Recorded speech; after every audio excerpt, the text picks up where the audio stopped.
আজকের রান্নাটা একদমই ভিন্ন রকমের ছিল। আমরা কোনো রকম চুলো বা গ্যাসের ব্যবহার না করে ওভেনও ছিল বাড়িতে, কিন্তু ওভেনেরও ব্যবহার করিনি। আমার মনে হলো যে কাবাব সেই আদিম মানুষের বোনফায়ারের মতোই করা যাক, কতটা টেস্টি হয়।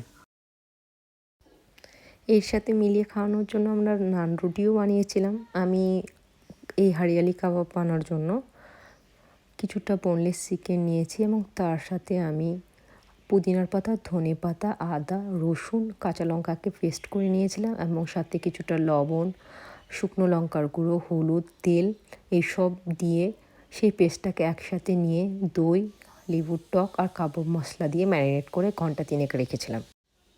3 ঘন্টা পর আমি দেখছি যে আমাদের বাড়িতে বোনফায়ার বানানোর জন্য কোনো রকম শিক ছিল না, সেগুলো নষ্ট হয়ে গেছে। তারপর ভাইকে ফোন করা হলো। আমাদের এখানে কোনো রকম শিক পাওয়া যাচ্ছিল না। তখন আমরা হার্ডওয়্যারের দোকান থেকে কিছুটা নেট নিয়ে এসে সেটাকে কেটে তার উপরে চাটু বসিয়ে গরম করে সেভাবে বোনফায়ারটা বানিয়েছিলাম। যাই হোক, এত খেতে টেস্টি ছিল। যখন আমার পুদিনার পাতা আর ধনেপাতার ফ্লেভারগুলো মুখে আসছিল, কী যে মানে টেস্টি হয়েছিল, জাস্ট জিভে জল নিয়ে আসার মতো। যাই হোক, এত কষ্ট করার পরে কাজটা সার্থক হয়েছে।